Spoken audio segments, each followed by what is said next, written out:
Obrigada a todos vocês que estão aí, que abrem a câmera para conversar conosco, né, para estudar um pouquinho de Jesus, do Evangelho de Jesus, o Evangelho segundo o Espiritismo, né? Mais uma vez, gente, vocês me perdoem, mas não tem como a gente não deixar de ler isso aqui, que é muito significativo, que ele diz aqui, logo na primeira página, ele diz: o Evangelho segundo o Espiritismo, com as explicações das máximas morais do Cristo em concordância com o Espiritismo e suas aplicações às diversas circunstâncias da vida. Então, vamos usar bastante esse livro. A gente sabe que é difícil a caminhada. Às vezes, a gente parece que está naquele bolero, né? Que a Elis Regina canta 2 para lá, 2 para cá. A gente dá 2 para frente, mas depois dá 2 para trás, mas os para frente são sempre maiores do que o que a gente dá para trás. Podem confiar. Por quê? Porque é lei.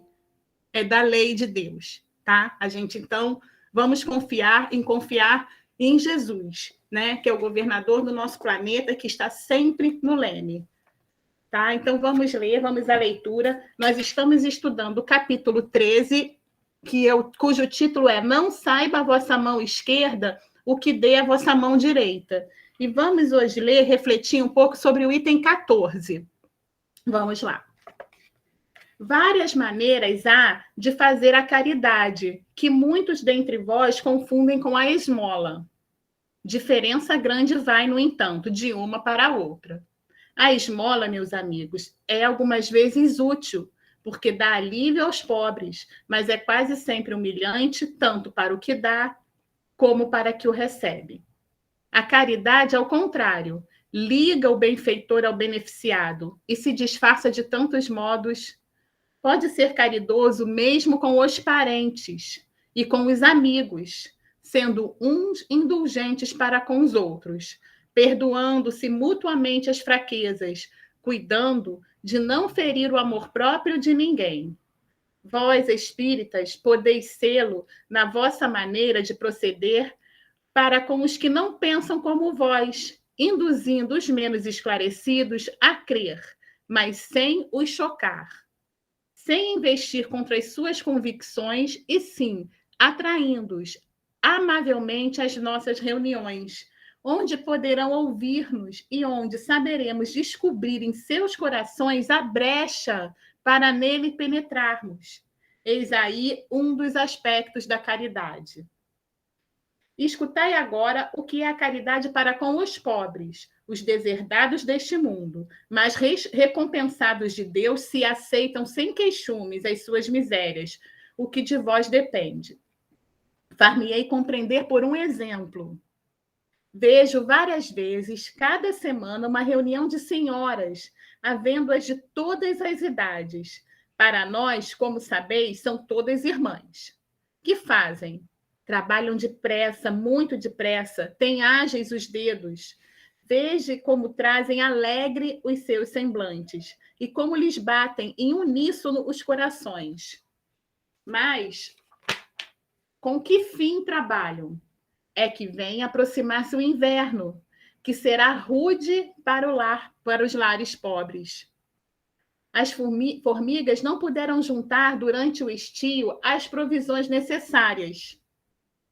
E a maior parte das suas utilidades está empenhada. As pobres mães se inquietam e choram pensando nos filhinhos que durante a estação invernosa sentirão frio e fome. Tende paciência, infortunadas mulheres. Deus inspirou a outras mais aquinhoadas do que vós, e elas se reuniram e estão confeccionando roupinhas. Depois, um desses dias, quando a terra achar coberta de neve, vós vos lamentardes dizendo: Deus não é justo, que é o que vos sai dos lábios sempre que sofreis, vereis surgir um dos filhos dessas boas trabalhadoras que se constituíram obreiras dos pobres, pois que é para vós que elas trabalham assim. Os vossos lamentos se mudarão em bênçãos, dado que no coração dos infelizes o amor acompanha bem de perto o ódio. Como essas trabalhadoras precisam de encorajamento, vejo chegarem de todos os lados a comunicação dos bons espíritos.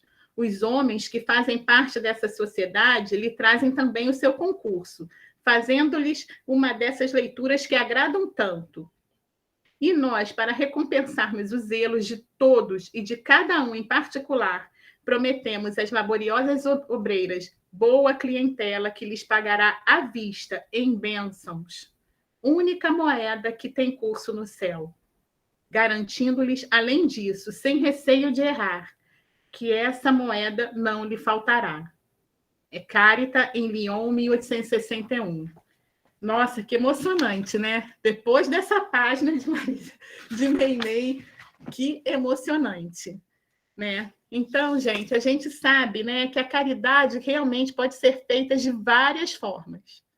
Várias formas. Inclusive, né, por pensamentos, emitindo bons pensamentos, orações.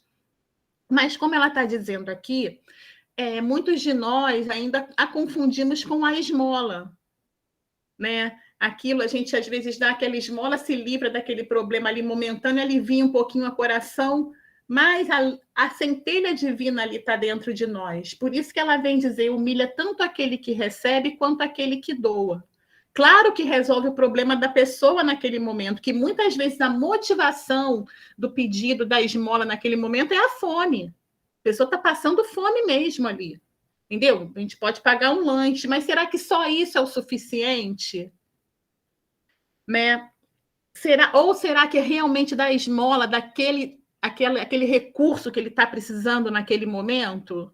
Né? Que muitas vezes a pessoa vem pedir, né, nessa situação, a gente nem escuta de toma aqui, ó, dá um lanche ali, tem isso aqui. Às vezes até para poder se livrar daquela situação. Então a gente lembrou de uma saída fraterna, onde uma amiga que estava dando um lanche, ela deu um lanche para um rapaz e ela disse assim, boa noite, amigo, aceita um lanche?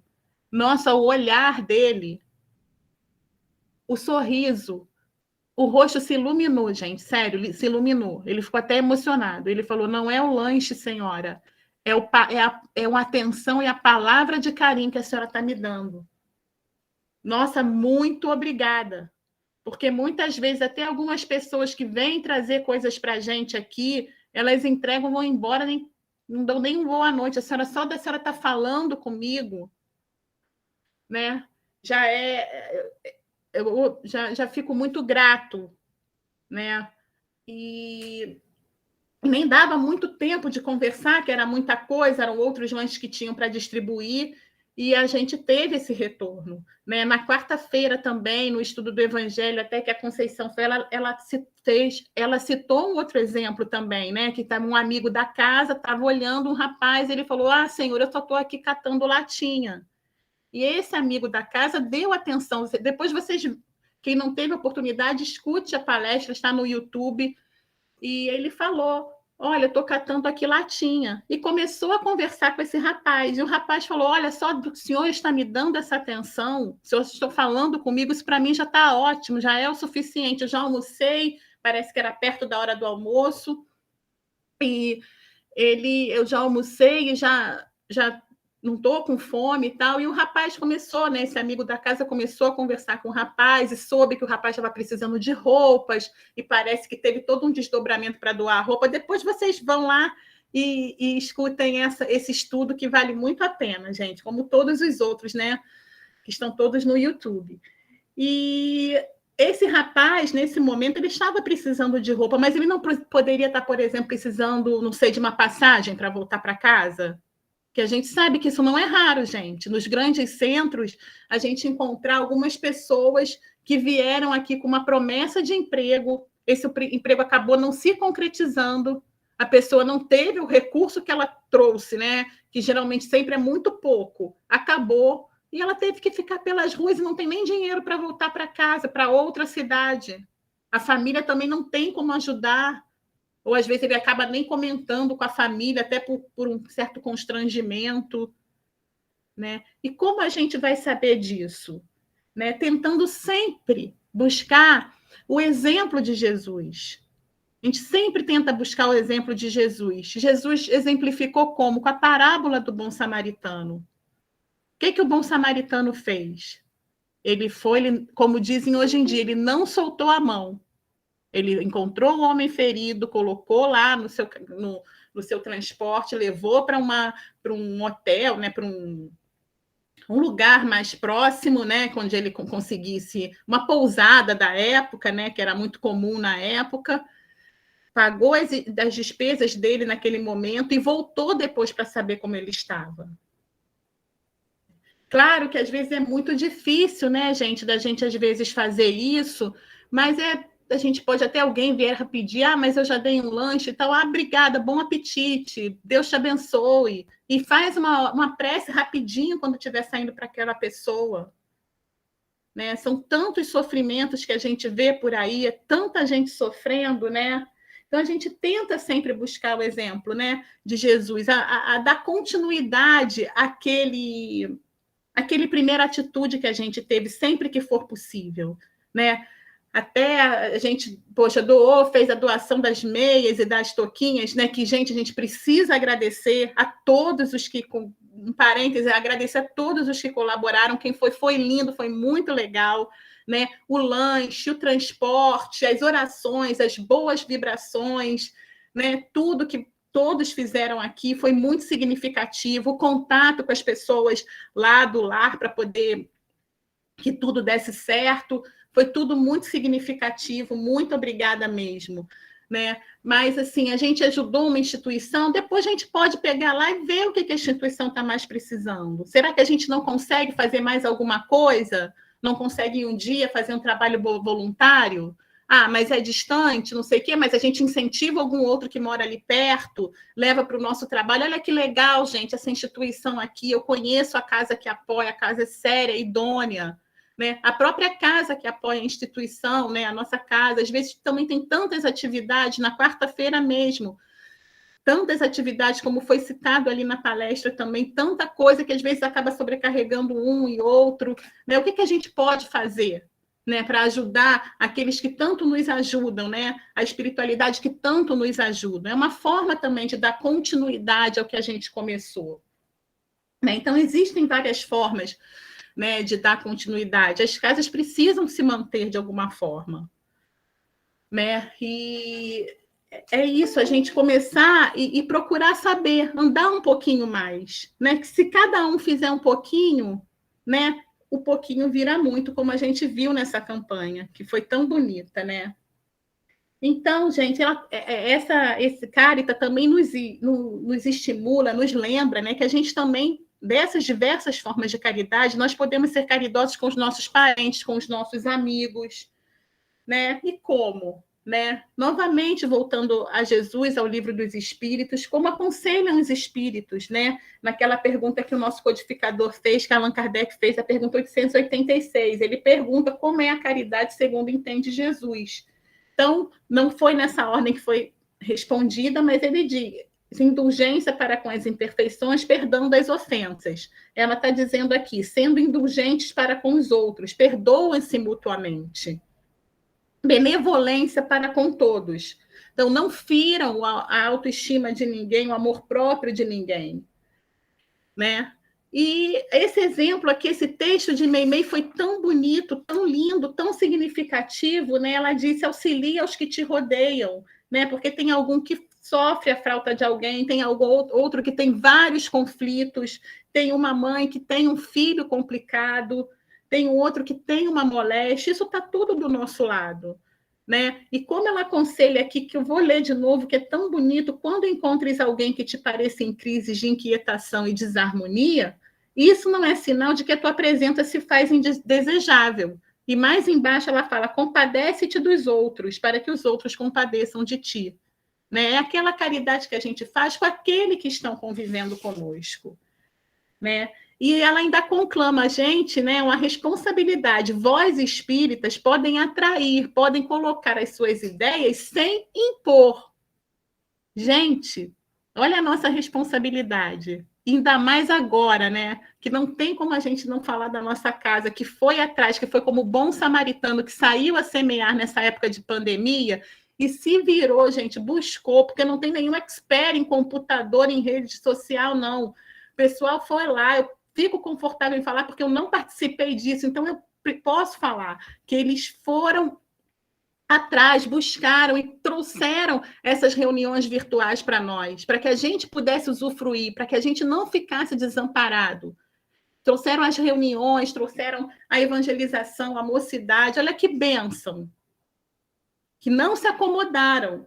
Né? Agradecemos muito a equipe da casa que trabalhou, que trabalha nisso realmente, que é uma bênção para todos nós. E também, gente, é uma bênção para todo mundo também que está aqui com a gente, porque como ela atraiam gentilmente a nossa reunião, a gente pode deixar o som aberto quando a gente estiver ouvindo a reunião, aí quem mora com a gente vai escutar um pouquinho, não é verdade? A gente pode comentar, poxa, que realmente, quando a gente estava numa reunião espírita, eu falo por mim, a gente sempre lembra assim, nunca serve para a gente, né, o que estão falando, nunca, é sempre o outro, fulano tinha que estar, tá vendo? Meu filho tinha que estar aqui para estar ouvindo isso aí, ele que tinha que estar aqui, não está, aí já nem presta atenção na reunião, irritado porque o outro não quis acompanhar você na reunião. Mas muitas vezes a gente saía batendo na porta, você que sabe aí de você, eu estou indo para a minha reunião, bom, né? Muitas vezes a gente saía de casa assim, né? Eu vou cuidar de mim, vocês aí que...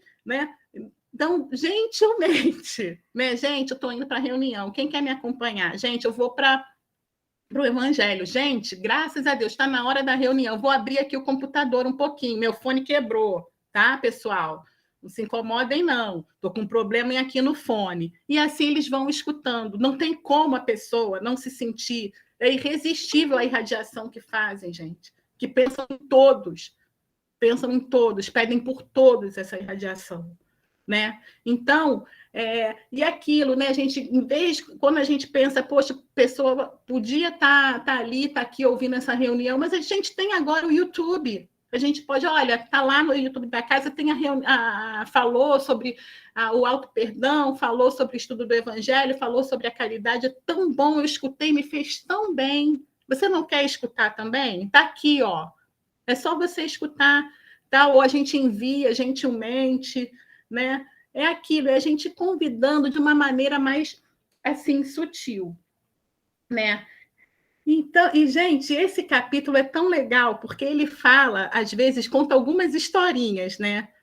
Essa historinha de hoje foi muito linda. A gente que fica imaginando, né? Ele fala, para onde vão essas senhoras? E a gente já fica imaginando como é que elas eram, né? Com aquelas roupas lindas que iam, com aqueles vestidos maravilhosos, que chegavam com aquelas roupas com rendas e tudo. A gente acha lindo vendo, né? Porque se a gente fosse vestir hoje em dia, a gente ia arrancar fora, não ia dar conforto nenhum.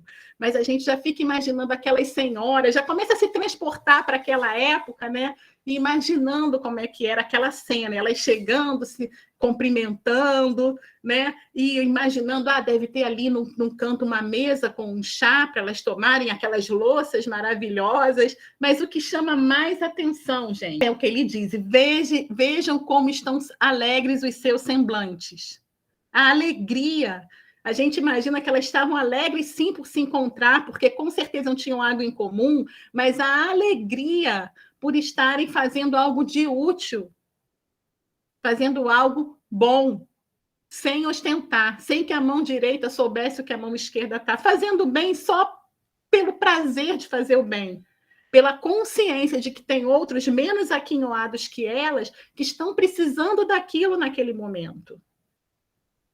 Né? Imagina a alegria. E aí depois, quando no final ela fala, e alguns vão ler, né? os senhores vão ler, e a gente imagina elas tricotando lá todas bonitinhas e alguém lendo um livro, o Evangelho, ou lendo umas lições edificantes. Né? Hoje em dia é mais difícil um pouco, né? De encontrar, embora a gente encontre ainda, temos costureiras de mão cheia aqui na casa, a gente encontre muita gente que ainda trabalha. Deve ser muito gratificante, né, gente? Você poder dar para alguém o fruto do seu trabalho manual, da sua costura, do seu crochê, enfim. Deve ser muito gratificante isso. Eu não tenho jeito, mas acredito que seja. Mas a gente pode reunir um grupo de amigos, a gente se reúne tanto. Vamos aqui em casa fazer um fondue, tomar um vinho. Enquanto a gente vai fazendo esse lanche, a gente pode separar umas roupas para doação. Olha, gente, eu tenho um monte de roupa aqui. Vocês tragam as roupas que vocês têm também, para a gente poder ver o que dá para doar, o que não dá. Entendeu? Então, vamos entrar aqui e vamos ver algum lugar que esteja precisando. né? E isso vai mudando até mesmo o padrão vibratório dos nossos encontros. Entendeu? Aquele encontro, o assunto que vai surgir não vai ser mais reclamar de uma coisa ou de outra, vai ser um assunto mais positivo. Porque, como está dizendo aqui, elas precisam de uma brecha para penetrar no coração das pessoas, para fazer florescer o bem, para fazer florescer o esclarecimento. Porque o bem é irresistível, gente. É irresistível. Quem lê o livro Aconteceu na Casa Espírita, um dos espíritos que estava muito comprometido, ele falava o tempo todo para os outros que estavam sob o seu jugo, né, que ele era o líder lá da rebelião contra o bem, ele falava, olha, não fica muito perto desses do bem não, hein?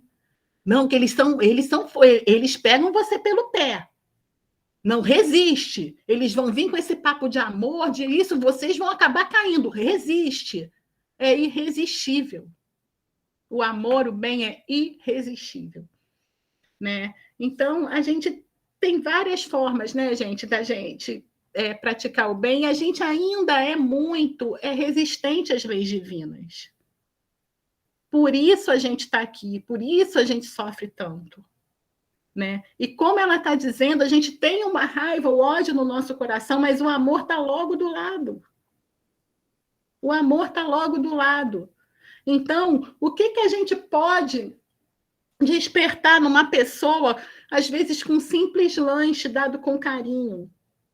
Às vezes aquela pessoa está numa situação que pode vir a querer fazer alguma coisa errada, algum ato de extremo, né, por estar num desespero, né? E às vezes a gente, com uma atitude de dar alguma coisa com certo carinho, a gente pode vir a despertar um pouco essa centelha divina que tem dentro do coração de cada um, né?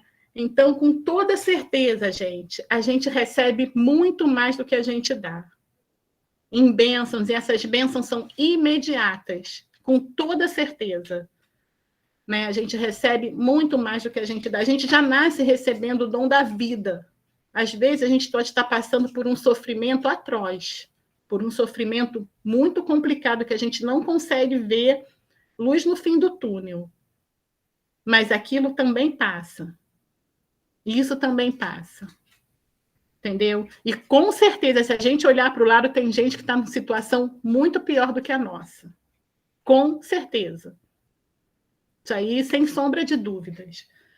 Né? E agora, abusando um pouquinho mais, né, da paciência de vocês, a gente queria concluir com uma frase do Emmanuel, que muitos atribuem ao Chico também, não deixa de ser, porque ele também psicografou, foi um instrumento, doou a sua vida toda em benefício do outro, né? Nosso querido Chico, né, que trouxe tantos, que foi instrumento da espiritualidade, que trouxe tantos livros tão maravilhosos, que fez tanto bem, que não parou de fazer o bem o tempo todo, né? E está dizendo assim, do livro Perante Jesus, e a lição é a remuneração espiritual. Ele diz, quando o trabalho, no entanto, transforma-se em prazer de servir, surge o ponto mais importante da remuneração espiritual.